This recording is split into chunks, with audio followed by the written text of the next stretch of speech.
ये हमने भारतीय साहित्य के बारे में शुरू की बात जो है पेज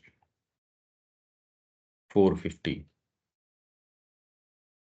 जो कलाएं आंख के द्वारा अंतरात्मा को आकर्षित करती हैं, वे किसी जाति के आंतरिक भाव, उसकी सौंदर्य वृत्ति और उसके सृजनात्मक मन की एक विशेष रूप से केंद्रित अभिव्यक्ति पर पहुंचने में सक्षम होती हैं। परंतु उसके साहित्य में ही हमें उसकी सबसे लचीली और बहुमुखी आत्म अभिव्यक्ति की खोज करनी होगी, क्योंकि सुस्पष्ट कलंक अलंकार की अपनी समस्त शक्ति इसके अंदर ये अलंकार है, सिमिली है, मेटाफर्स है, आप किस तरीके से अब पंचतंत्र है। आप जानते हो कि न तो पक्षी बात करता है, न कोई पेड़-पौधे बात करते हैं इस तरीके से, और वो कोई लिमिटेशन न आपकी एक्सपेक्टेशन होती। इनफैक्ट यदि मानसिक रूप से उसको बताया जाता, कभी अच्छी नहीं लगती वो बात। ऐसी भाषा के अंदर कितने-कितने तरीके हैं।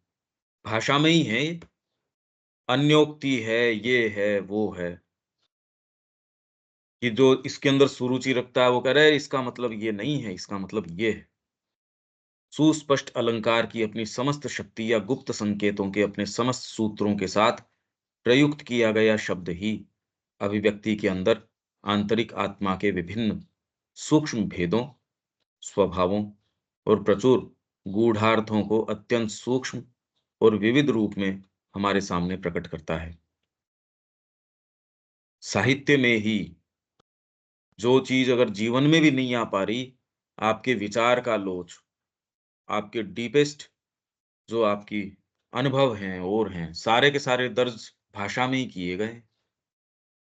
तो किसी जाति में प्रवेश करने और उसके हाईएस्ट पार्ट में उसके क्या उसमें चीज़ है, तो सूक्ष्म भेद उसमें, आंतरिक आत्मा के विभिन्न सूक्ष्म भेद, स्वभाव, प्रचुर गूढ़ार्थ।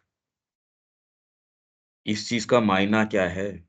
गूढ़ार्थ को अत्यंत सूक्ष्म और विविध रूप में, सूक्ष्म रूप में एक है, वेरीड तरीके से, कोई एक चीज़ थोड़ी है, भौतिक प्रकृति ही, वेरीड बोलना भी एक कोई भौतिक प्रकृति में आप ये देखते हो कितने जीव, कितने लाइफ फॉर्म्स, प्रकृति में कितना वैविध्य, जब जड़ भौतिक के अंदर ये चीज़ हो सकती है, मानसिक में तो वो लिमिटेशन ही नहीं है।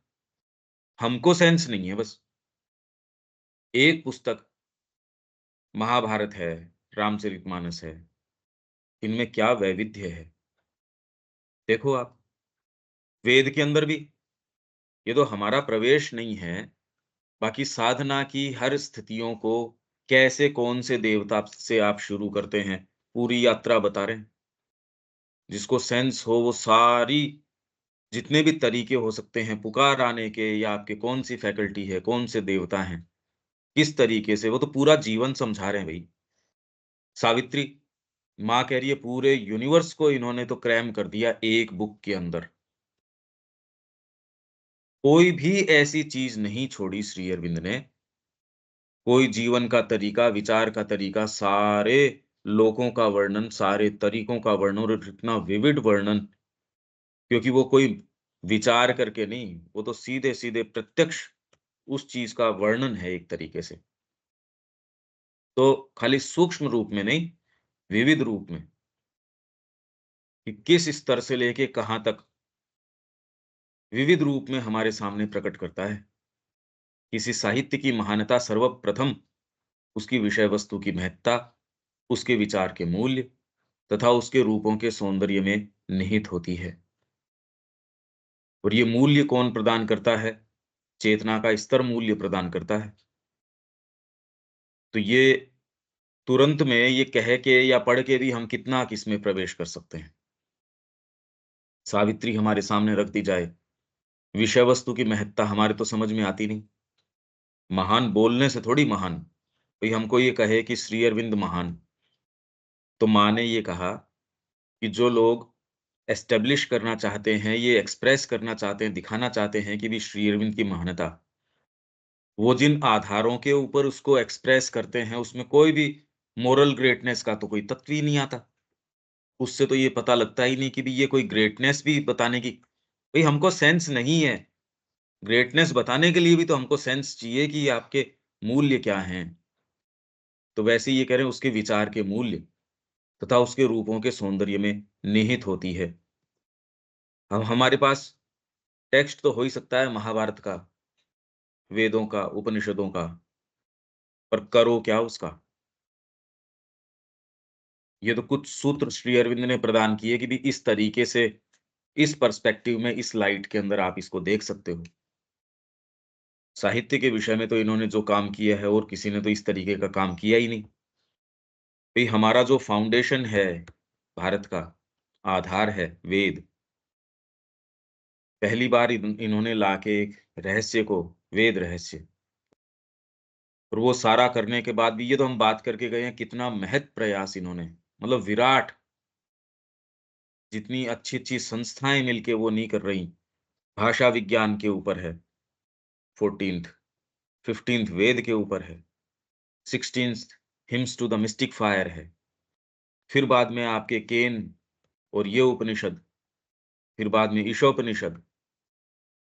आप ये देखिए पूरी सीरीज़, फिर आपके भारतीय संस्कृति 20। तो ये सारा का सारा क्या चीज़ को सामने लेके आ रहे हैं हमारे।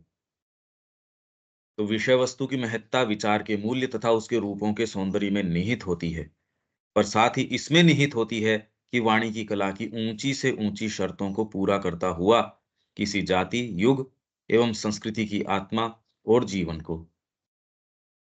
अगर इस दृष्टिकोण से देखा जाए, सावित्री का आगमन मानो इस जाति, युग और संस्कृति,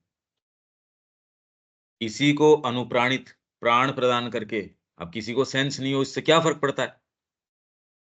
सबको, किसी को भी एक को, जैसे बंगाल की स्थितियों के बारे बारे में जब बाद के अंदर ये हुआ तो खाली चित्तरंजन दास ने ये कहा कि अरे! ये तो श्री अरविंद ने कब ये आशंका जताई थी। एक व्यक्ति नहीं था जिन्होंने इस बात को कान दिया हो या सुना होगा, एक जना नहीं था। आज जब मैं देखता हूँ, अरे! ये श्री अरविंद ने कब उसका पूर्वाभास कर लिया था। तो इसलिए आज ये आगमन सावित्री का हमारे अपने समय के अंदर, ये कोई एक व्यक्ति की बात या कोई एक महाकाव्य, ये ऐसी नहीं है। ये तो ऐज़ इफ एक परिणति है, एक उदय है, जाति, युग, संस्कृति की आत्मा और जीवन को, या उसके जीवंत और आदर्श मन को किन्हीं महत्तम या अत्यंत संवेदनशील प्रतिनिधि आत्माओं की प्रतिभा के द्वारा प्रकट और उन्नत करने में वह किस हद तक उपयोगी होता है। तो इसलिए सावित्री का आगमन अपने आप के अंदर और किसी दूसरी चीज़ की आवश्यकता है ही नहीं, और सब टोटल साहित्य को हटा दिया जाए, सारे हिस्ट्री को हटा दिया जाए, सब चीज़ों को टोटल भी अगर खत्म कर दिया जाए, जैसे श्री अरविंद कह रहे हैं अगर कोई इतिहास नहीं होता, कुछ नहीं होता, खाली आपके पास वे वाल्मीकि, वेदव्यास ये होते पर्याप्त है ये। 3 या 4 संस्कृतियों का इन्होंने नाम लिया है कि इनका इतिहास उनका दर्पण है। मतलब इनका जो साहित्य है और सब चीज़ें हटा दी जाएँ, तो भी वो वैसी की वैसी स्थित रहेंगी। और यदि हम प्रश्न करें कि इन दोनों ही विषयों में भारतीय मानस की, जैसा कि वह संस्कृत तथा अन्य साहित्यों में हम तक परंपरा द्वारा पहुँचा है। संस्कृत तो मेन भाषा रही ही, उसके अलावा लोक भाषाओं में उनके द्वारा हम तक भारतीय मानस, आप मीरा का, सूरदास का, तुलसीदास का, फिर बाद में कंबन है और है, साउथ की कितनी-कितनी चीज़ें हैं।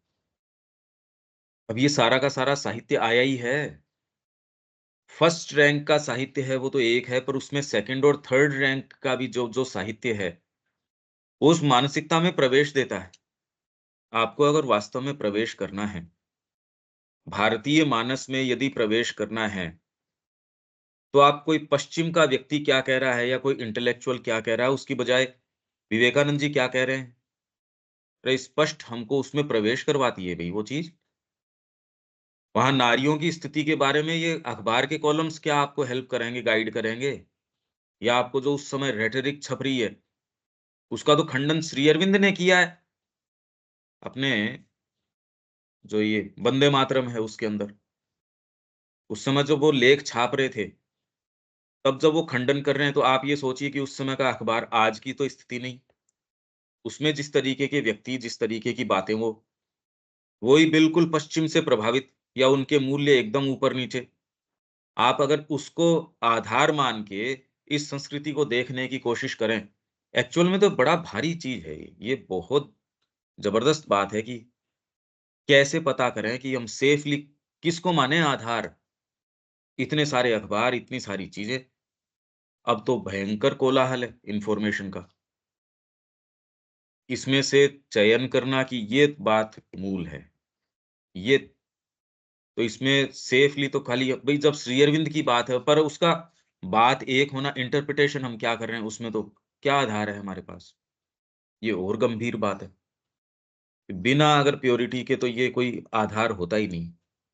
अगर व्यक्ति प्योर नहीं है, तो अनुभव का कोई मूल्य नहीं है। उसको सामने साक्षात्कार भी हो रहा है, उसका कोई मूल्य नहीं है। क्या पता इस चीज़ का साक्षात्कार? जब माँ के साथ ही ये अरेंजमेंट किया जा सकता है कि श्री अरविंद का रूप धर के कोई आ गया, जब ये व्यवस्था उनके साथ करी जा सकती है, तो हम तो कहीं हैं ही नहीं।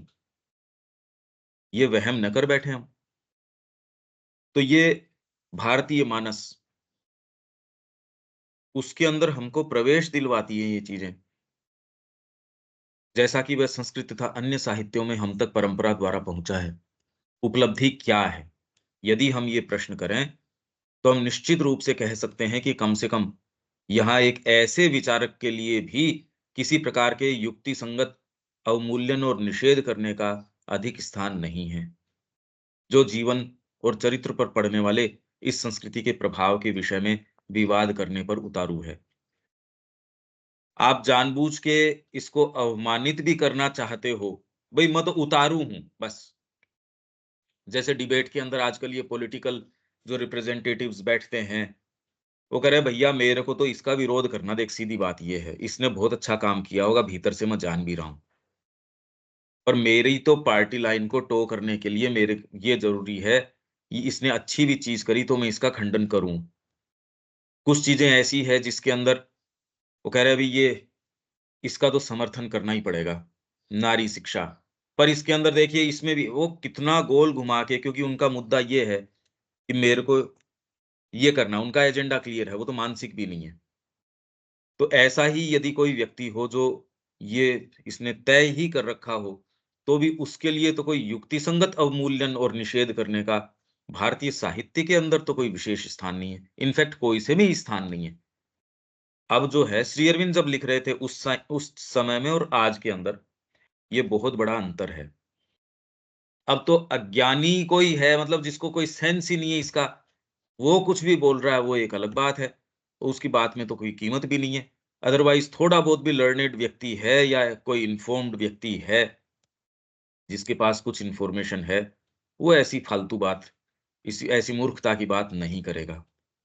यहाँ का साहित्य है, संगीत है, कला है, यहाँ का जितना भी क्रिएशन है, जो भी है, इसके बारे में अब जो ये पहले जो कह रहे थे कि वो तो विवाद करने पे उतारू हैं। हाँ, इसमें बुरी बात हमारे साथ ये है कि हम श्री अरविंद के संपर्क में होके भी नहीं जानते। ये सबसे बुरी बात में से अगर कोई है, तो वो ये वाली है। भले हम भारतीय संस्कृति की या कितनी भी कुछ भी बात करें, कुछ भी हम बातें करें, पर जीवन में तो मिनिमलिस्टिक तरीके की है बस वो। संस्कृत भाषा की प्राचीन एवं उच्च कोटि की रचनाएँ अपने गुण तथा उत्कृष्टता के स्वरूप एवं बाहुल्य दोनों में, क्वालिटी और क्वांटिटी, इन दोनों में गुण, जो उच्च कोटि की रचना है, गुण तथा उत्कृष्टता के स्वरूप, स्वरूप प्रवेश किसमें कर रहे हो आप? उत्कृष्टता, उसमें आपने कौन-सा ऐसा भाग छोड़ दिया, जिसको परफेक्टली अब कालिदास जिस तरीके से सामने लेके आ रहा है, मानव संवेदनाओं को, मानव प्रकृति को, उसका चित्रण से लेके परात्पर जो तत्व है उस सब का पूरी रेंज है यहाँ।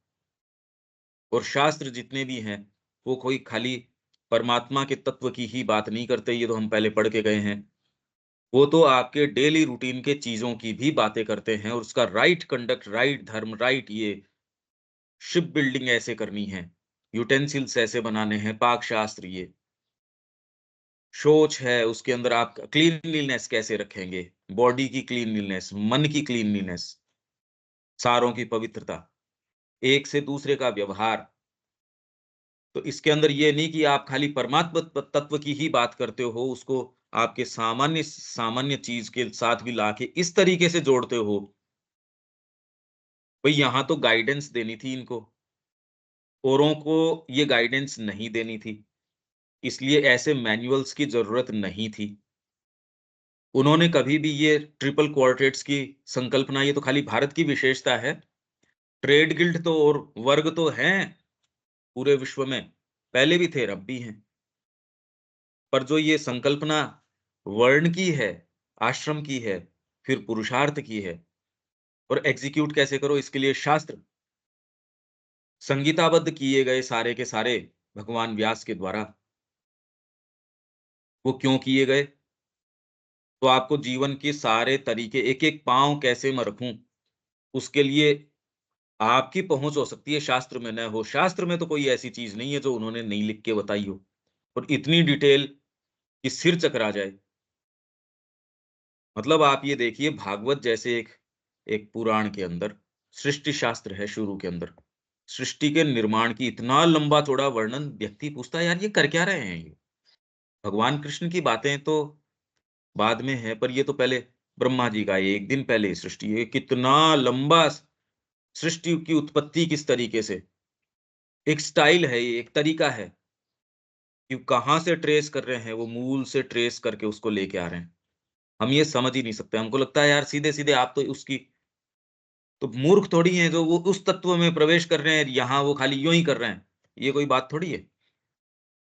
तो उत्कृष्टता के स्वरूप, स्वरूप किस तरीके की उत्कृष्टता, जिसमें वैचारिक उत्कृष्टता भी है, भाषात्मक भी है, और जो उसका मूल्य है, जो एक्चुअल जो उसका कंटेंट है, उसका तो कहना क्या। उसमें केवल मानसिक दर्शन नहीं है, उसके अंदर थ्रू एंड थ्रू आपके आध्यात्मिक अनुभव भी है, उसकी उत्कृष्टता। ओकल्ट अनुभव भी है, साइकोलॉजिकल अनुभव भी है, फिर उसके साथ ही इतिहास भी आपने गूँथ दिया। इस तरीके से सारे तत्वों को तो उत्कृष्टता का स्वरूप और बाहुल्य। अब इसमें आपने बड़ी मेहनत करके 1 बनाया, 2 बनाया, ऐसा नहीं। ये तो जितना आपने मंदिरों के अंदर मूर्तियाँ एक-एक गोपुर के अंदर नहीं बना रखी, उससे ज़्यादा बाहुल्य यहाँ तो साहित्य। कह रहे 6-6 महीने छावनियों ने जलाया है, यहाँ के साहित्य को। तो कितना है वो काल के कारण भी, ये तो गलने वाली चीज़ है, खत्म। भोजपत्र, नश्वर भोजपत्र, उसके अलावा क्या था? प्रिंटिंग के कोई साधन नहीं। ये तो जो बचा है खाली याददाश्त के कारण, तो सबसे कीमती चीज़ वेद हैं और हैं। ये तो लंबे अरसे तक चैतन्य महाप्रभु तक तो हमको ये मिलता है भी कोई पुस्तकों वगैरह, ये तो कहीं से रट के याद करके ही किसी विद्यालय में जाके, और उस समय तक ये भी आ गया था क्योंकि भई एक पुस्तक के आधार के ऊपर विद्यालय चलता था।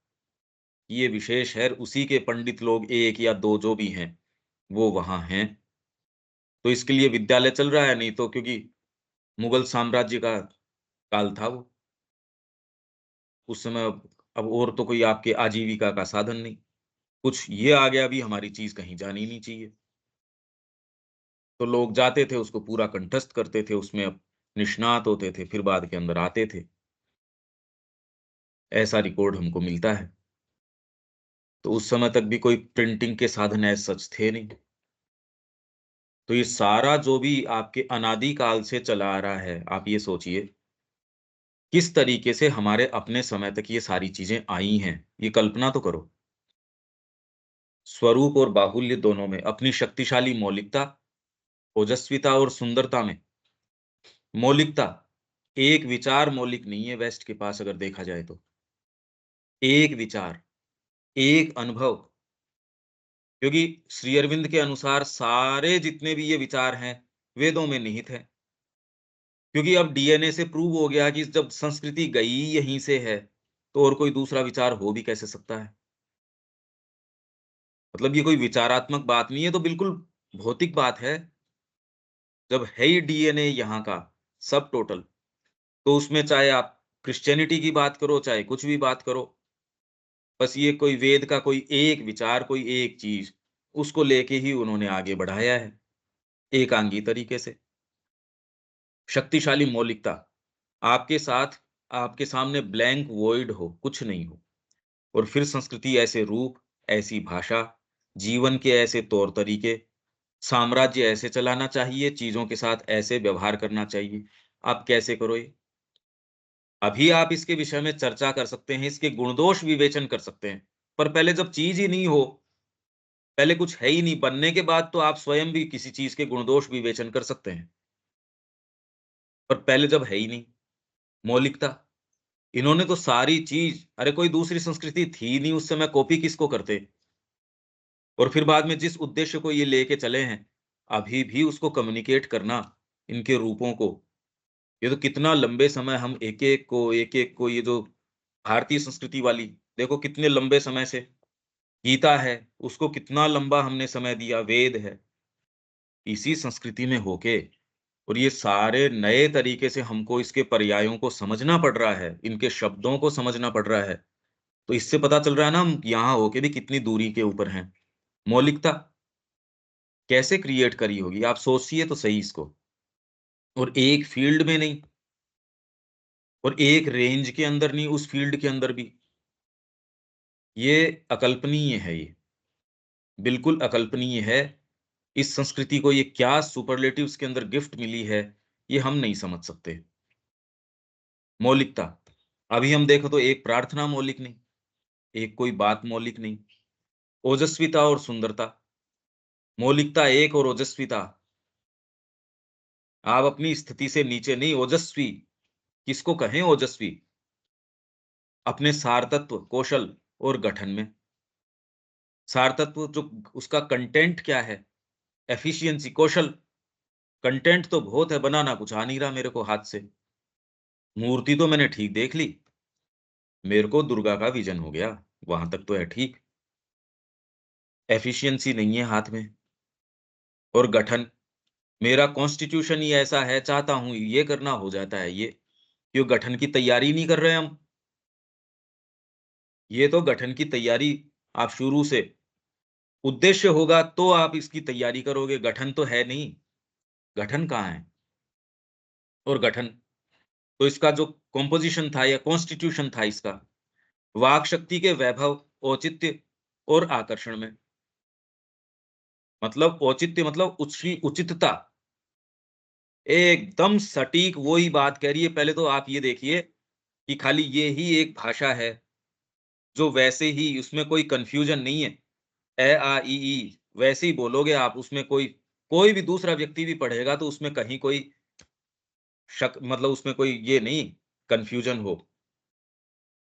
कहीं भी यहाँ ऐसा नहीं, एकदम परफेक्ट संस्कृत की जो जो शैली है, उसका तरीका है, वर्णमाला है, जो लिखी जा रही है वो बोली जा रही है, जो बोली जा रही है वो लिखी जा रही है। तो वैभव, औचित्य, उचित मतलब कितना उचित है, एकदम प्रॉपर है। वही शब्द तो वो शब्द नहीं है, उसके गुणधर्म भी बता रहा है वो। तो अमरकोश के अंदर देवताओं से शुरू करते हैं ये, अमरा निर्जरा देवा, शुरू यहीं से करते हैं ये। अमरकोश के अंदर ये पर्याय देते हैं, और वो खाली कोरे पर्याय नहीं हैं, कि पानी को मैंने जल है, नीर है, तोय है, ये है, वो है, ये के ना, वो सारों के अंदर उसके एट्रिब्यूट्स हैं। और इंटरचेंजेबली आप नीर को तोय की जगह नहीं कर सकते, जो एक्चुअल आप उसमें जाते हो। और फिर बाद में उनको जोड़ के शब्दों को, उससे जो अलंकार बनते हैं और उससे जो चीज़ें बनती है, ये तो मतलब भाषा का जो वैचित्र्य है, उसका लालित्य है, उसके तो पराकाष्ठा पे पहुँच ही जाता है, पर उसका जो कंटेंट है, जो सजेस्ट आपको करना चाहता है, उसकी भी पराकाष्ठा के ऊपर पहुँच जाता है। और ये आपको औचित्य क्यों चाहिए? क्योंकि इतनी सारी वैरायटी है आपके पास। कोई यूँ नहीं कि मोटी-मोटी सी कोई चीज़ है, विचारों में इतनी ज़्यादा उसमें है, नीरवता एक है, शांति एक है। अब ये कोई वहाँ तो काम, पीस बस ये अगर कह देंगे पीस, यहाँ तो कोई पीस मतलब ये थोड़ी कौन-सी आनंद। अब यहाँ तो ये नहीं, इसमें तो अलग-अलग है। तो यहाँ हर शब्द जो है, कुछ न कुछ डिनोट कर रहा है क्योंकि इतनी ज़्यादा वैरायटी है, इतनी भयंकर वैरायटी है और वो वैरायटी कब हो सकती है? कोई भौतिक चीज़ की थोड़ी है। साइकोलॉजिकली कितने अवेक हो आप? इस चीज़ की कल्पना कीजिए कि व्यक्ति साइकोलॉजिकली किस स्तर के ऊपर अवेक हो तो ये वैरायटी आए। फिर उसको आप साहित्य के अंदर लेके आओ इस तरीके से। ये सारा का सारा प्रयास कल्पना में नहीं, ये किया है हमारे ये सारे जितने भी उपलब्ध हैं, अब हमारा प्रवेश नहीं है। बढ़िया हो कि ये सारे उठाए जाएँ और फिर बाद में इसको ये कंपेयर कि देखो ये वैभव ये रहा वाक् शक्ति का, उचितता मतलब सही, ये ही आ सकता है और कोई दूसरा ट्राई करके उसमें तो ये हो कि आप किसी एक सर्टेन पैसेज को या चीज़ को ले कि और कोई दूसरा आप ट्राई करो इसमें, इस शब्द की जगह और कोई दूसरा करेंगे और कितना गहरा सेंस चाहिए उसके लिए, आकर्षण तथा अपने भाव के क्षेत्र की उच्चता और भाव भी है। श्री अरविंद या कहीं भी ये नहीं कि मोटा-मोटा, श्री अरविंद भी देखिए आप कि कितनी डिटेल के अंदर जा रहे हैं, हर स्तर। हमारे समझने में कमी हो सकती है, पर उन्होंने तो कोई इसमें वैरायटी या उसकी एक-एक डिटेल में अब ये तो व्यक्ति के ऊपर है, वो क्या खोल सकता है और खाली ये बात नहीं है ना, अब वो तो साहित्य आपके सामने हो और ये सारे उसके ऊपर आप अप्लाई करें, तो ये बहुत अच्छा एजुकेटिव चीज़ भी है, व्यक्ति के लिए भी और जो आने वाली जो आपकी जो संतति है, उसको ये चीज़ ये मिलनी चाहिए भई। अगर शिक्षा में ये चीज़ नहीं दी जा रही, तो आप क्या साहित्य करवा रहे हो? क्या साइकोलॉजी करवा रहे हो? ये इतने-इतने बड़े नाम हैं, ये साइकोलॉजी। अरे कौन-सी साइकोलॉजी? वो तो आप सबकॉन्शियस की बात कर रहे हो जिसको साइकोलॉजी बोल रहे हो उसको। कि सबकॉन्शियस कैसे ऊपर आता है, उसको कैसे मैनेज करते हो और ये हिप्नोटिज़्म वगैरह तो उसको खराब और कर देता उभार देता है और व्यक्ति का बैलेंस खराब हो जाता है। माँ ने कहा, "अरे! इनको सेंस ही नहीं है, ये क्या कर रहे हैं ये? ये तो बहुत गड़बड़ काम कर रहे हैं ये।" ऑलरेडी सबकॉन्शियस को कंट्रोल करना मुश्किल है। ये तो उसके और सारे खोल के ये सामने ला के कचरा डाल रहे हैं। मेरे से मेरा ही मैनेज नहीं हो रहा और मैं और नाले खोल दूँ। भाव के क्षेत्र की उच्चता और विशालता में बिल्कुल स्पष्टतः ही विश्व के महान साहित्यों के बीच अग्र पंक्ति में प्रतिष्ठित हैं। अग्र भी क्या है, ये तो कोई तुलना नहीं है इसकी, क्योंकि जब काव्य के अंदर, कविता के अंदर ये तुलना करते हैं कवियों की और उनकी कृतियों की, तो अपने संकलन के अंदर भी इसमें जो संचयन है, इसमें जो आपके आ जाएगा 26 और 27 ये 2 इसमें फ्यूचर पोएट्री और उससे आगे लेटर्स पोएट्री के विषय में। इसके अंदर ये जब तुलना करते हैं कविता की, कवियों की, कवित्व शक्ति की, तो उसमें फर्स्ट रैंक के अंदर 4 बिठाते हैं। पर जहाँ तक कंटेंट की बात है, तो अगर कोई है ही नहीं। पंक्ति तो तब हो जब उस चीज़ के अंदर कोई दूसरा हो, वेदों वाली बात को ही कोई दूसरा दूसरे तरीके से भी कह रहा हो। पंक्ति तो बनती ही नहीं। ये तो अद्वितीय है। कई चीज़ों के अंदर तो है ही नहीं कोई, उनका अप्रोच ही नहीं है। यहाँ की जो कला है, वहाँ की टॉप मोस्ट कला है, वो यहाँ इसको पेडेस्टल मान के और वहाँ भी क्योंकि इसका इसका मोटिव अलग है, तो जहाँ दोनों मिलती हैं वेस्टर्न और ईस्टर्न, तो अपने मोटिव के कारण इसका रंग रूप एकदम चेंज हो जाता है। मतलब आपका भाव मान लीजिए, आपका मोटिव माँ के प्रति है, तो सेम चीज़, सेम अगर व्यापार भी कर रहे हो, सेम कुछ भी कर रहे हो, उसका रंग रूप चेंज हो जाएगा। उसकी सारी चीज़ चेंज हो जाएगी। तो इसलिए ये तो उस समय की है कि साहित्यों के बीच अग्र पंक्ति में प्रतिष्ठित है। कई चीज़ों के अंदर तो पंक्ति है ही नहीं। जैसा कि अब उपनिषद की कोई क्या पंक्ति है, वो तो अपने आप के अंदर सूर्य के समान दैदीप्यमान है। ये कोई तुलना थोड़ी है कि विश्व का साहित्य जो है इसके साथ तुलना कर लें, कवित्व शक्ति की तो तुलना हो रही है। कुछ फिर बाद में आपके विचारक प्लेटो है, एरिस्टोटल है, ये विचारकों के अंदर आप बात कर सकते हैं।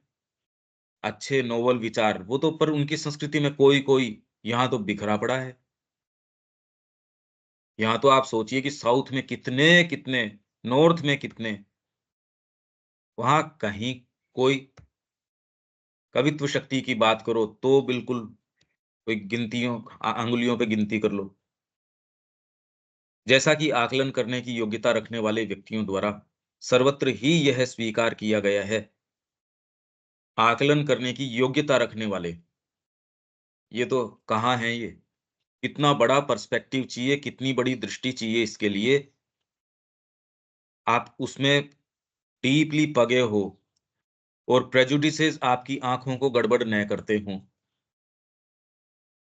ग्रीक व्यक्ति कोई ग्रीक के लिए प्रेजुडिस्ड हो, जो इंडियन है वो इसके लिए हो, ये नहीं। आकलन करने की योग्यता, अब जैसे श्री अरविंद मानक प्रदान करते हैं कि किसी संस्कृति को आकलन के ये मानक होने चाहिए, 3 मानक उन्होंने दिए, कि सबसे पहले उसका उद्देश्य कितना महान है, दूसरे उसने अपनी हाईएस्ट कृतियाँ क्या करी, तीसरे उसने फिर बाद में इसके अंदर कितना समय तक ये अडैप्ट कर पाई, कि उद्देश्य तो बहुत सर्वोच्च है, कृति उसमें करी नहीं, करी तो भी एक भूकंप आया, वो धराशायी हो गई। तो फिर ऐसी क्या महानता? तो ये मानक इन्होंने प्रदान किए और इन मानकों के आधार के ऊपर तटस्थ रूप से, डिसइंटरेस्टेड रूप से इसमें भारत ने क्या किया? कहीं अगर वो कम रहा है, तो कम बताओ। अरे भई वेट करने की मशीन है, तटस्थ रूप से बता रही है, उसको क्या फ़र्क पड़ रहा है इस बात से, कि उसके ऊपर आप कौन-सी ब्रांड का, कौन-सी चीज़ का, कोई फ़र्क नहीं पड़ रहा। तो आकलन करने की योग्यता रखने वाले, वो ही कर सकते हैं ये।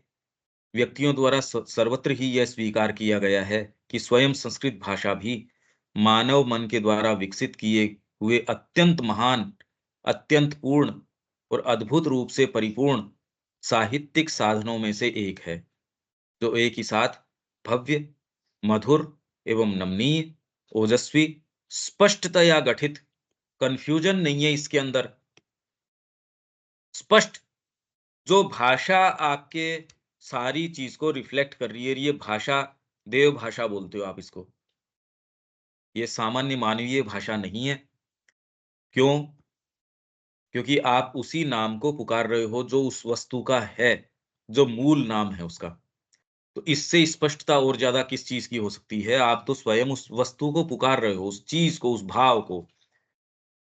हर चीज़ का एक नाम है, क्योंकि सृष्टि नाम रूपात्मक है। नाम मतलब टेबल, चेयर, ये इसकी बात नहीं कर रहा मैं। माँ के हाथ में कोई फूल दिया, माँ ने कहा इसका ये नाम है। अगर माँ भूल भी जाए 5 साल बाद में दोगे तो ये तो है नहीं कि माँ ने पहले के एक बताया। अगर उसका वो ही गुण है, माँ फिर कह देगी अरे ये तो वो है, डिवोशन है ये। तो मूल चीज़ है, वो प्रलय के बाद फिर अगर वो चीज़ आती है तो फिर वही नाम होगा उसका। संस्कृत उसको एड्रेस करती है, उसी को बुलाती है। तो ये भाषा के अंदर और एक ही शब्द, खाली कोरा शब्द नहीं है। इस भाषा के बारे में भी, अब ये तो हमने खाली यहाँ सिलेक्शंस किए हैं, जहाँ श्री अरविंद भाषा की और की। इसलिए ये तो केवल खाली एक एक टच करना है, एक बाहर से आपको एक वानगी दिखानी है। बाकी ये शॉर्टकट नहीं है कि श्री अरविंद में पूरे रूप से उनको पूरा समझा जाए। उसमें इतनी टर्म्स हैं, इतनी चीज़ें हैं, कि ये जगत एकदम नए रूप में सामने निकल के आता। आप ये कल्पना कीजिए कि शुरुआत जब इन्होंने भाषा की करी होगी, तो हम जो सोच रहे हैं क्या क्रम विकास उस तरीके से रहा होगा? क्या क्रम विकास करके ये भाषा इस तरीके से आई?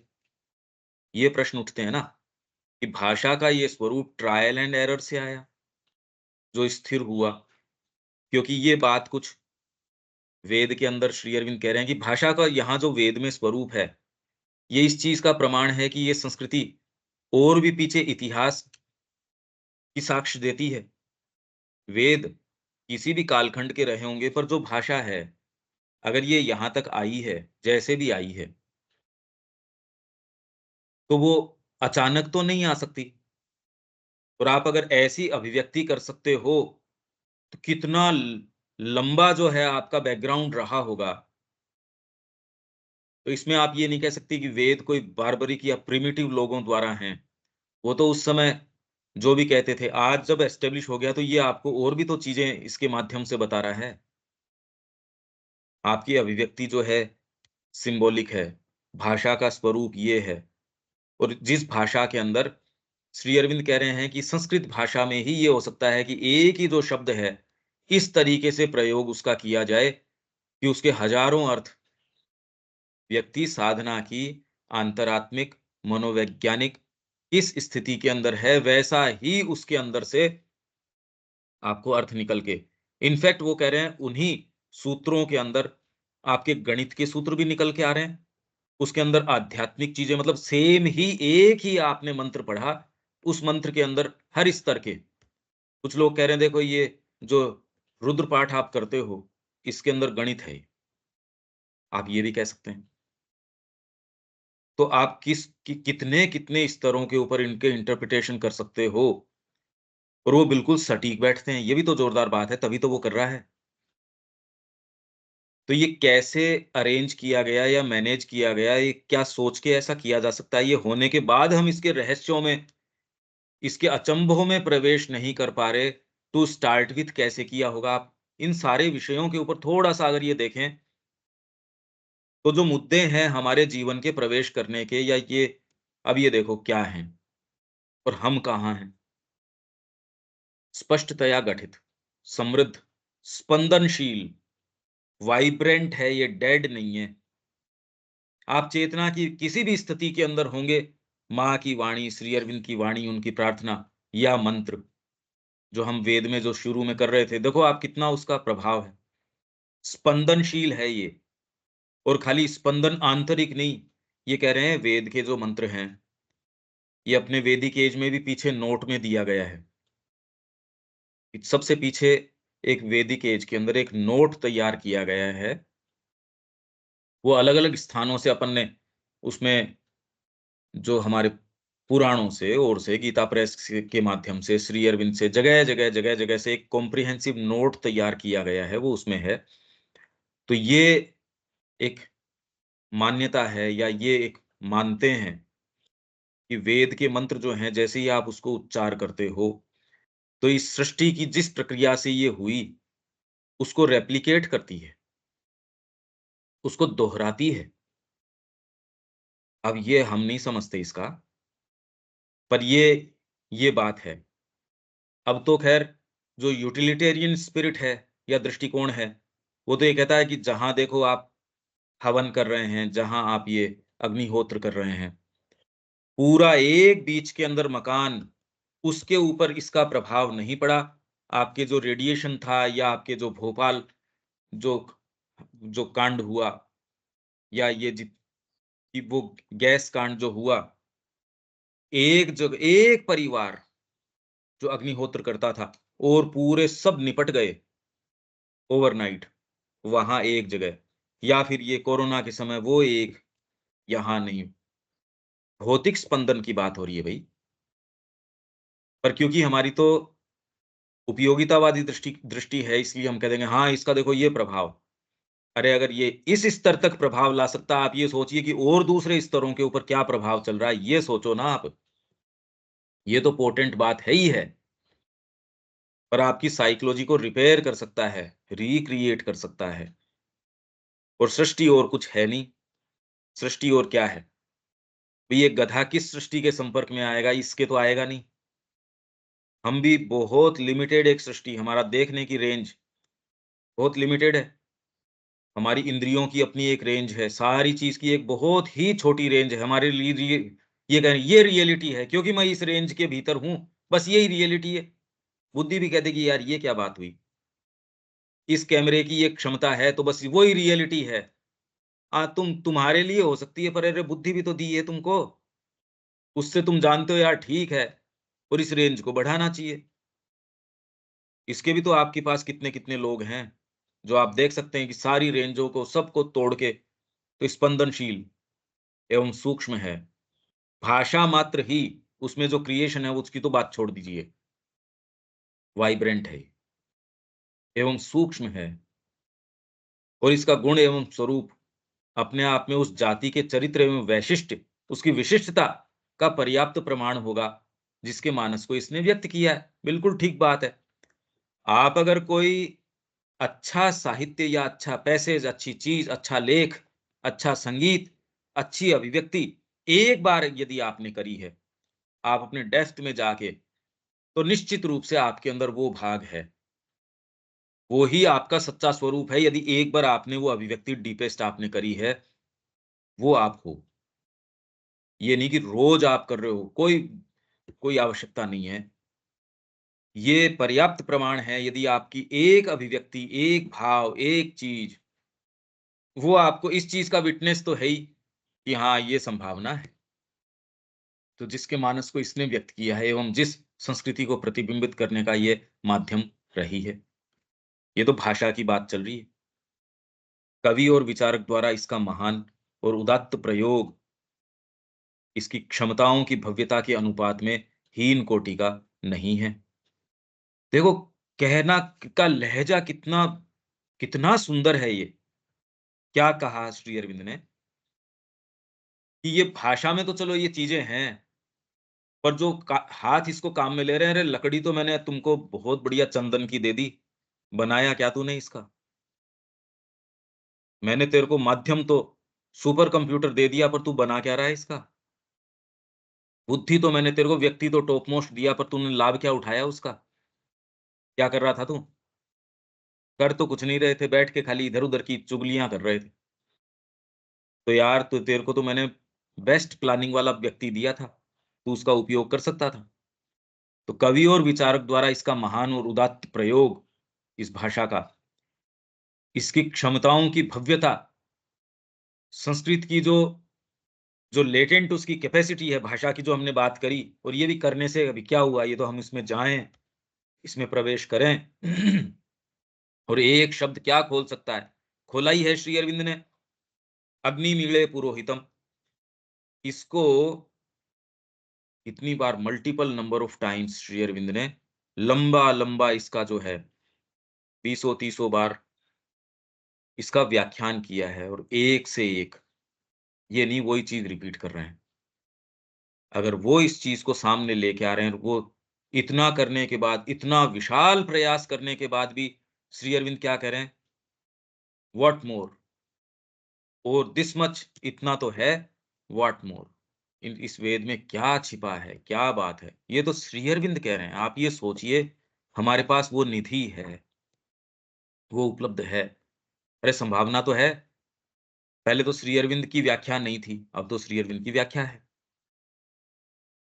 और टेक्स्ट उपलब्ध है। ये कह रहे हैं कि जो इसकी कैपेसिटी है भाषा की, कवि ने भी उससे कम अनुपात में कोई उससे डील नहीं किया। कवि ने भी मास्टरफुल तरीके से, गाड़ी तो बेस्ट मिली ही, ड्राइवर जो मिला ना, वो भी कमज़ोर नहीं मिला। उसने उसकी क्षमताओं को लिमिट तक काम में लेके दिखाया। अरे वाह! अगर बढ़िया से बढ़िया आपके पास टेक्नोलॉजी हो और काम में लेने वाला व्यक्ति ये हो, तो पहले तो भाषा, काम में लेने वाला, फिर बाद में कोई व्यास, वाल्मीकि, फिर आपके कालिदास या फिर और लोग। और इसके अंदर दूसरे रैंक के हैं जो कवि भी नहीं कहो या जो भी आप कहो, तो भी उन्होंने जो मानव संवेदनाएँ हैं, भाव हैं, भाषा के माध्यम से ही तो। मीराबाई ने जो अभिव्यक्ति करी, अब क्या अभिव्यक्ति, आप ये देखिए, शब्दों के माध्यम से आप कभी भी उनका खाली एक रिसाइट कीजिए पकड़ के, गाने की भी ज़रूरत नहीं है। आप उन शब्दों को रिपीट कीजिए, जहाँ से आप शुरू करेंगे, और आप उस भजन को पढ़ने के अंदर भी निश्चित ही, कोई बिल्कुल ही इनसेंसिटिव हो तो एक अलग बात है, नहीं तो आप फेल हो ही नहीं सकते उसमें कुछ न कुछ प्राप्त किए बिना। भले आपने वो भजन को 50 बार गाया हो, 1000 बार गाया हो, क्या फ़र्क पड़ता है उससे? आपके लिए वो फ्रेश बना रहता है, क्योंकि वो भाव फ्रेश बना रहता है। कैसे मैनेज किया ये? उन्होंने कोई साहित्य के लिए ये नहीं लिखा, भजन के लिए भजन नहीं कहा। हमारे पास सारे शब्द वो उपलब्ध हैं, कुछ न कुछ बढ़े होंगे भाषा में, कम तो हुए नहीं जो मीराबाई के समय थे। अब जो जिस तरीके के मानसिक भजन प्रचलन के अंदर हैं, वो तो उसमें वो बात ही नहीं है, आप पढ़ लो चाहे उसको। हाँ, किसी के अंदर भाषा की आपको गुदगुदा सकती है, अरे वाह! ये तो बढ़िया लिखा, लिखने का बढ़िया।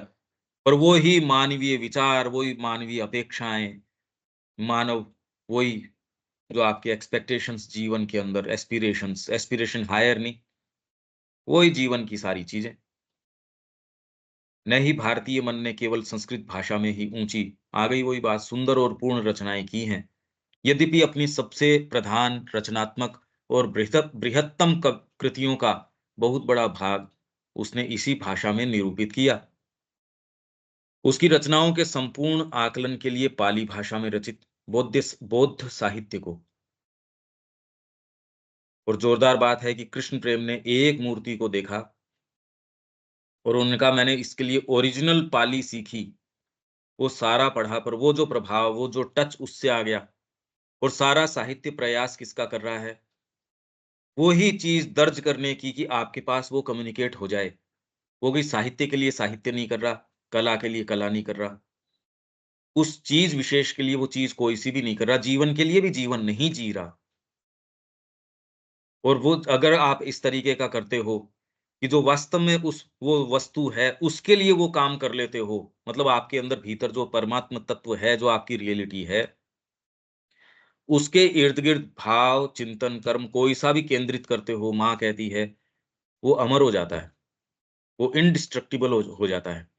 आप चैत्य का नाम दे देते हैं, भी चैत्य के इर्द-गिर्द जितना भी है, तो हमारी सारी कृतियाँ, वो तो इसी से भावित थी, इसलिए कालजयी, काल क्या करेगा उनका?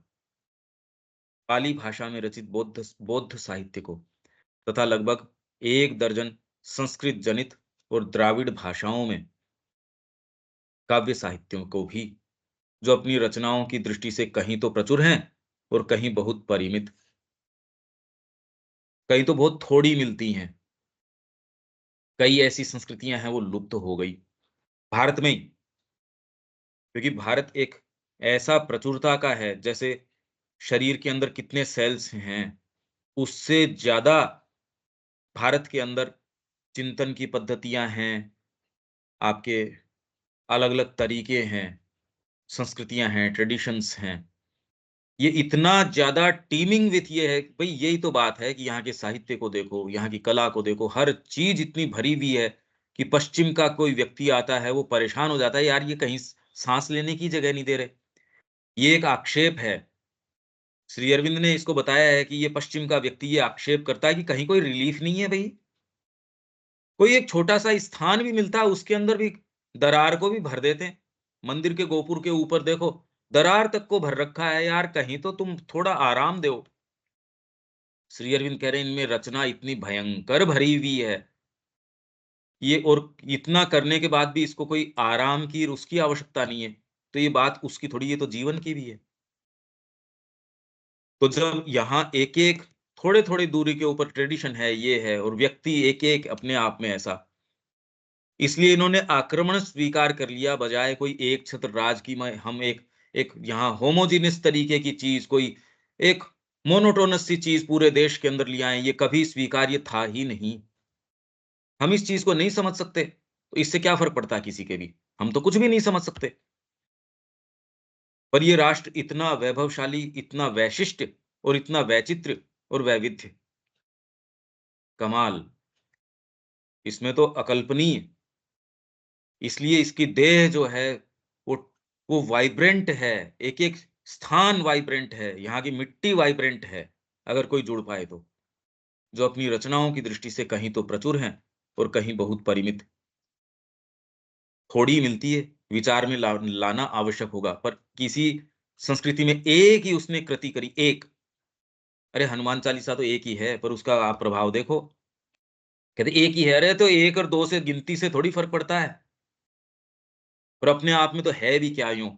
और आप कह रहे हो अगर इससे ये आप कर ले तो इससे सिद्धि प्राप्त हो जाती है, इससे सारी चीज़ें हो जाती हैं। आप कह रहे हैं आपके असाध्य रोग हैं वो इससे ठीक हो गए। आप कल्पना तो करो कि क्या है इसके पीछे। हाँ, ठीक है एक भोट ये एस्टेब्लिश कर दी गई। लंबे समय से। पर ये मैनेज कैसे किया? कोई भी एक कृति लेके मैनेज कर लेते आप ऐसे? जिसके पीछे एक पूरे राष्ट्र की एक कोई चीज़ जुड़ी है, तो आप करते हो तो इसका परिणाम इसका आता है। तो फिर मतलब आर्बिट्रेरीली आप कर लो, आपकी सरकार है और आप ये कहते ये फ़ॉर्मूला रोज़ रिपीट करो तो आपके रोग भी चले जाएँगे दोष से, ये से, वो से। जो शत बार पाठ कर जो स शत बार इसका पाठ करेगा, छूटी बंद महासुख होई। मतलब क्या? और इसमें कोई रिफ्यूट करता नहीं इस बात को, कोई भी। कैसी विशिष्ट बात है आप ये देखो तो सही। और कोई लंबी-चौड़ी चीज़ छोटी-सी, ऐसे ही गुटके हैं और छोटे-छोटे, ये क्या है ये? राम रक्षा स्तोत्र, आदित्य हृदय, राम जी स्वयं उसको वहाँ कर रहे हैं साहब, वहाँ जाने से पहले। क्या ये प्रामाणिकता पुराणों से ये ली गई है?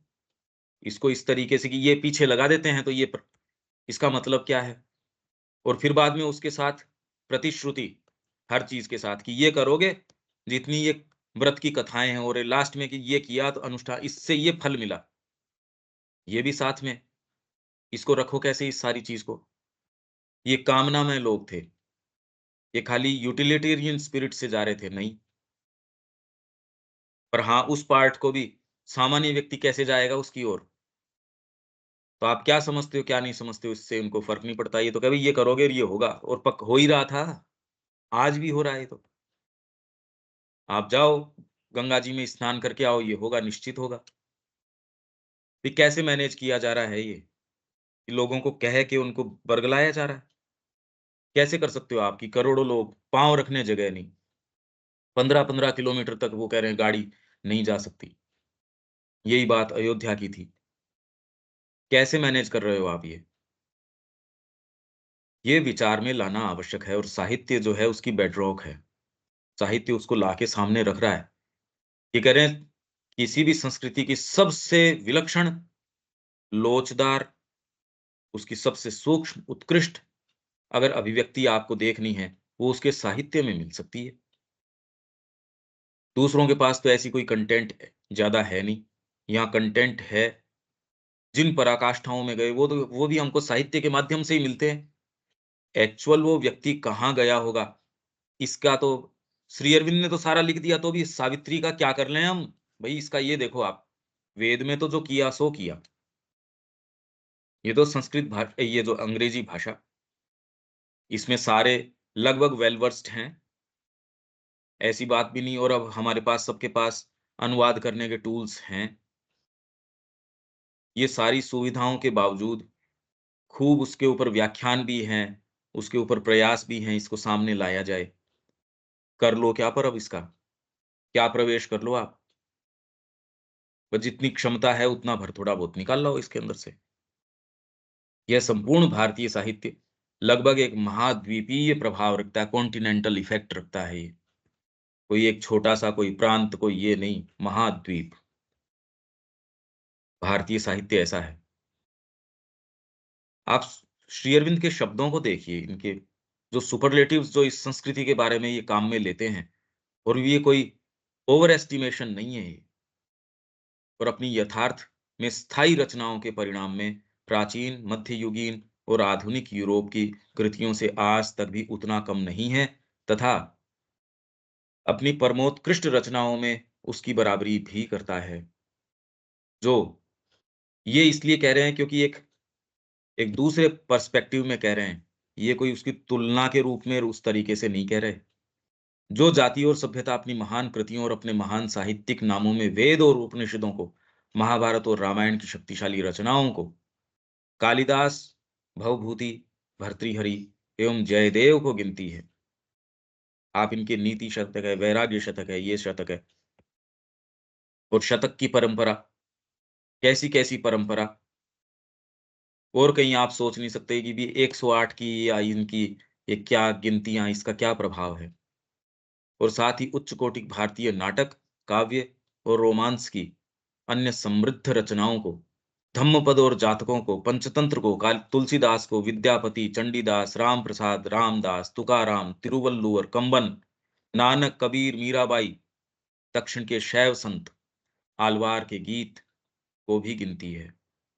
और इनका एक-एक का साहित्य अच्छा हो कि कुछ न कुछ वानगी डेफ़िनेटली इनको एक-एक को कुछ अपना ये समय बनाए इनमें प्रवेश करें।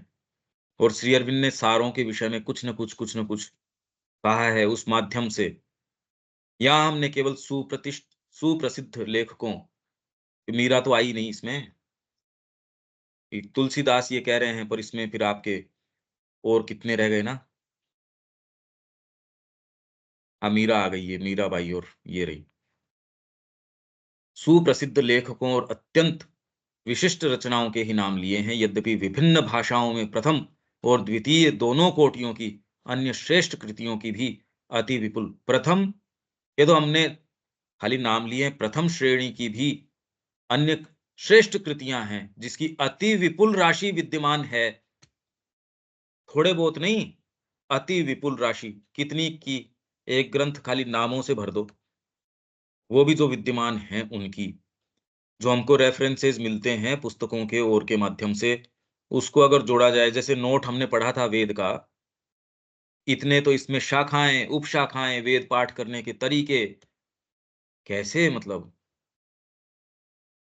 ये खाली ये वर्णन अपने आप में ऐसा है, ओवरवेलमिंग है, ओवरपावरिंग है।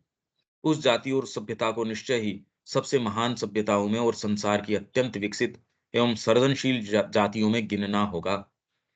एक इतनी महान और इतनी उत्कृष्ट कोटि की मानसिक क्रियाशीलता, जिसका सूत्रपात 3 सहस्र वर्ष से भी अधिक पहले हो चुका था और जो आज तक भी समाप्त नहीं हुई है। भारतीय संस्कृति के अंदर विद्यमान किसी असाधारण रूप से सुदृढ़ और प्राणवंत वस्तु का अनुपम, सर्वश्रेष्ठ और अत्यंत असंदिग्ध साक्ष्य है। किस चीज का साक्ष्य है? कि आपके कोर में कोई प्राणवंत वस्तु बैठी है। ये मरी हुई चीज नहीं है, जिंदा है कोई चीज भीतर।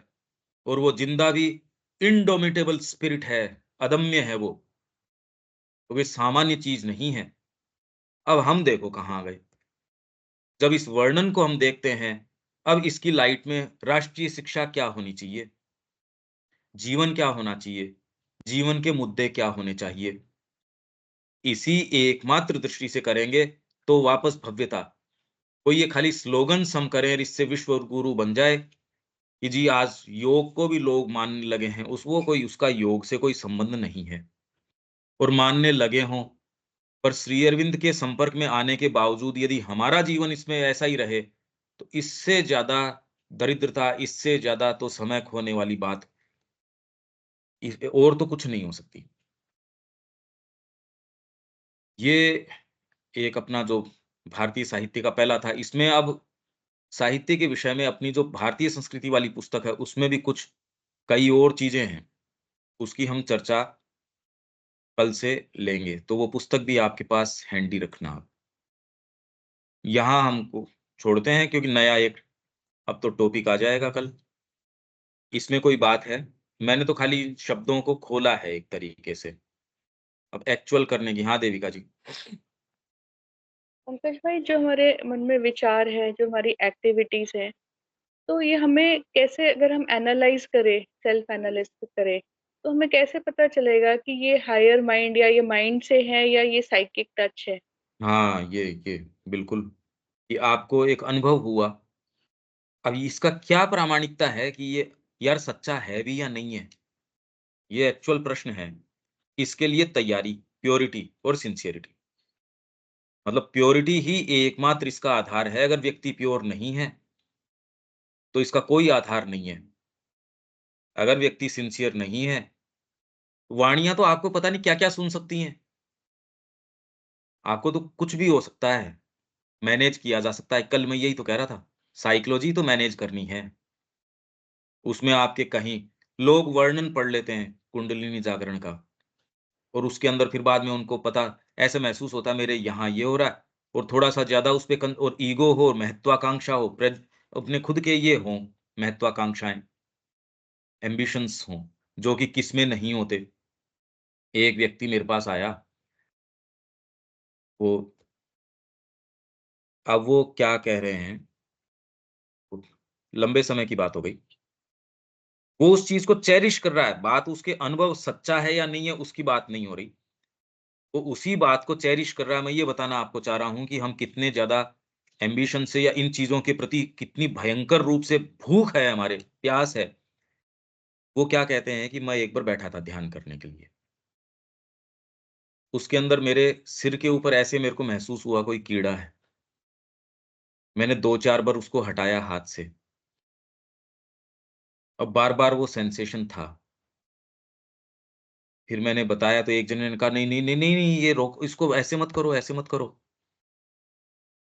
वो उस चीज़ को कैरी कर रहा है, वो ये विश्वास करना चाहता है कि तेरे तो ब्रह्मरंध्र है, वो खुल गया।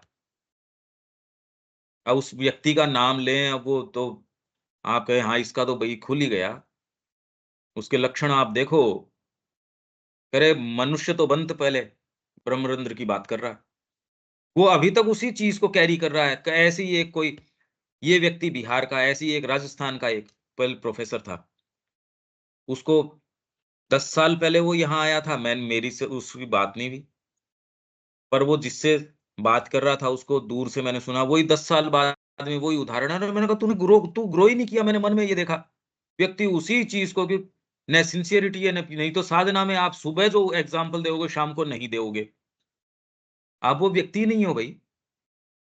आप अगर साधना में ग्रो कर रहे हो, आप वही चीज़, वही बात कैसे सिंसियरिटी आपको प्योरिटी, सिंसियरिटी ये ही आपको इसलिए माँ क्या कहती है, one must be greater than one's experience. आप अपने एक्सपीरियंस से बड़े होने चाहिए। वो कब हो सकता है आप सोचिए? हम तो भाग-भाग के बटोर रहे हैं, वे कल कुछ हो जाए मेरे को, कुछ दिख जाए, मेरे को पीस आई, मेरे को ये आया। श्री अरविंद ऐसी कोई बात नहीं कर रहे। माँ और श्री अरविंद कह रहे हैं, ठीक है, आपके अंदर कोई ऐसी चीज़ है जो इससे विशालतर है। सोचो क्या हो इस चाहिए बीइंग का। हम तो इससे बहुत प्रभावित हैं, मेरे को अनुभव हो गया और कभी एक बार हुआ होगा और अभी तक भी आप उसको ऐसे बचाए कि पता नहीं क्या ही है। अरे साधना में चल रहे हो तो पता नहीं ऐसे बिखरे पड़े रहेंगे। आपको तो चरण दिख रहे हैं माँ के, मुद्दे बड़े क्लियर हैं उसमें। इसलिए हम यहाँ टेक्स्ट को एकदम कस के पकड़ के चल रहे हैं कि ना इधर-उधर, ये तो कोई अंत ही नहीं है ना, इधर-उधर की बातों का क्या अंत है? और दूसरे शुरुआत ही खाली इधर-उधर की। अरे टेक्स्ट को पकड़ एकदम कस के और उस टेक्स्ट के अंदर भीतर, क्योंकि श्री अरविंद कह रहे हैं उसमें जाएगा तो उसमें कल्याण है। तेरे अनुभव कौन सुनना चाहता है? जितनी ये सावित्री के ऊपर, जितनी ये जो पुस्तकें इतना कचरा जो आ रहा है, इतने एक के बाद एक कचरा आ रहा है, उसको उससे मतलब ही नहीं है। वो देविका जी आई थी, उनको मैंने दिखाया था, ये खाली इसको पैराफ्रेज़ कर रहे हैं, बात तो कुछ कह ही नहीं रहे। अच्छे भले लोग। जब आप इस तरीके से अप्रोच करते हो तो उसके अंदर उसकी हवा निकल जाती है जो उन्होंने ज़बरदस्ती बना रखी है। तो आप समझते हो यार ये तो बात ही नहीं है। ये जिस तरीके की बात कर रहा मैं एक्चुअल उस साइट पे गया, जैसे ही आप किसी चीज़ को उसका पीछा करना शुरू करते हो, उसका पता चल जाता है इसके रंग क्या हैं। ये यार वैसा रंग नहीं है। एक अनुभव पता नहीं आपको लगा बस हो गया ये तो। उसको पकड़ के चलते हो, पता चला है यार ये तो वैसा नहीं है, हवा निकल गई उस अनुभव की। पर अगर जीवन में उसको आप सिंसियर नहीं हो, नहीं उसके पीछे चलते, तो उनको यूँ आप सजा के रख लेते हो मेरे कमरे में ये सारे कीर्तिमान रखे हुए हैं, ये मेरे को यहाँ का पुरस्कार मिला ये। काम में तो लेके देखो वो पुरस्कार काम आएगा या नहीं आएगा। तो जीवन में जैसे उसको उतारते हो या इसकी प्रामाणिकता, अगर गुरु हैं तो प्रामाणिक है, वो बताएँगे सही है या नहीं है।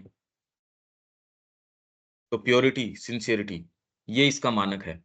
तो आपका चैत्य जो है, एकमात्र साइकिक, वो प्रभावित नहीं होता। क्या प्रभावित होगा इस छोटी-छोटी चीज़ से? चैत्य प्रभावित हो गया तब तो हो ही गया। वो सच्चा अर्थ कोई चीज़ का निकाल सकता है।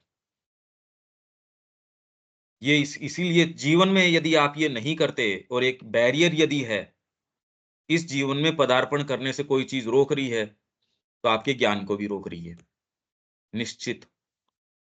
तो अभी तक वो कोई आपको उसमें प्लंज लेने तक नहीं लेके जा रही, ये आपके लिए नासूर बन जाएगा, ये कैंसर बन जाएगी ये चीज़ और आपको असफलता, आपके खूब बड़े-बड़े शब्दों में असफल, जीवन निष्फल, निष्फलता आपके जीवन पे, क्योंकि आप बार-बार बातें हज़ार करते हो, जब साँप निकलता लकड़ी उसके ऊपर मारते नहीं।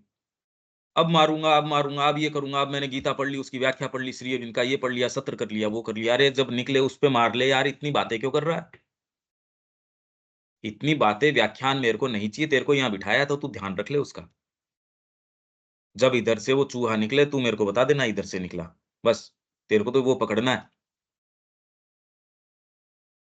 ये जब ये मुद्दे चेंज हो जाते हैं, और अदरवाइज जितनी भी बातें हैं इस दृष्टिकोण से आप देखोगे, खाली वाग विलास है, बस खूब खूब बोली का बवंडर है, वो बातचीत है, निरर्थक है।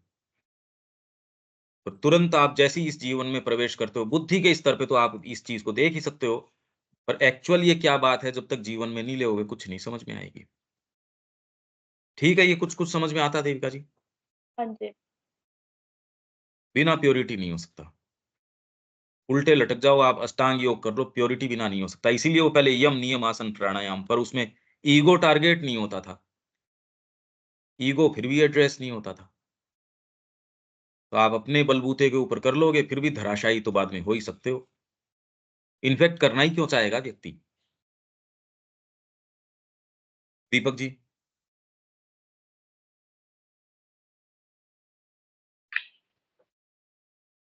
हम्म, बहुत ही अद्भुत चीज सामने लाई गई है। हम लोग की जवाबदेही बहुत बड़ी है, कुछ नहीं हो रहा। ऐसी चीजें कहीं नहीं है। गजब की व्याख्या है, हम लोग एकदम वंचित हैं। इसीलिए मैं इस आधार पे, जब वो कमेंट्रीज वगैरह जो इतना कचरा छप रहा है, खूब धड़ल्ले से बेचा जा रहा है मां श्री अरविंद के नाम से, अब वो कैसे गले उतरे ये बताइए? गले नहीं उतरता। विवेक।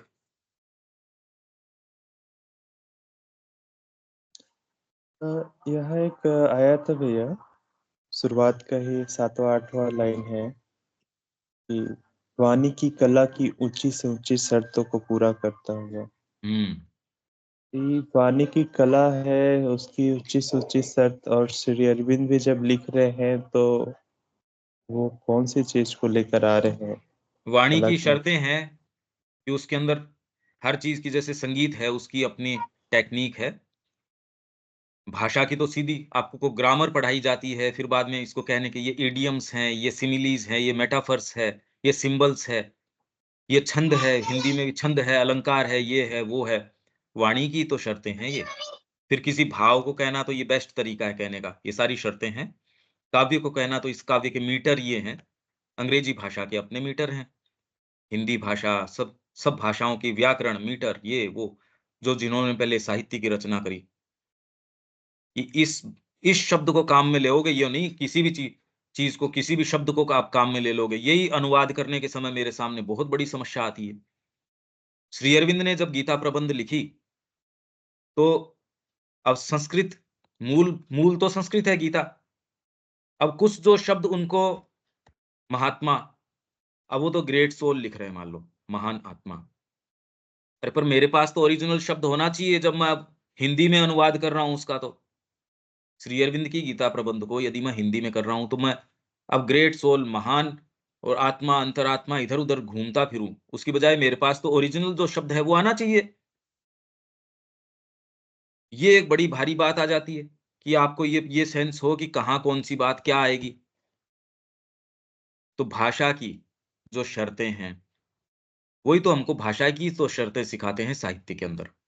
उच्चतम तो वो भी नहीं सिखाते, वो तो टॉप मोस्ट। इसीलिए आपको फिर बाद में साहित्य यदि आप लेते हो, तो अच्छे कवि हैं, जो साहित्यकार हैं, उनका आपको बताया जाता है, इनफैक्ट उनकी जीवनियां भी पढ़ाई जाती हैं।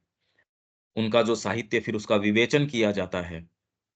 उसमें आप अगर पीएचडी कर रहे हो, तो उसमें ऐसा क्या विशेष तत्व है जो आप ही उसमें से, उसके साहित्य में से निकाल के लेके आ रहे हो, या आप क्या कंपैरेटिव स्टडी कर रहे हो? भाषा की तो शर्तें हैं ये सारी की सारी। ठीक है विवेक। हाँ भैया ठीक है। रविकांत जी। ठीक है जी, कुछ नहीं कहना है, सब बातों को ही है। ठीक है, तो यहाँ विराम देते हैं, कल मिलते हैं। जय श्री माँ। पंकज में बजे क्लास है? हैं? कल 9 बजे। अच्छा, कल सैटरडे आ गया। ठीक है, मैं देख के बात करता हूँ। ठीक। ओके, जय श्री माँ। जय श्री जय श्री राम।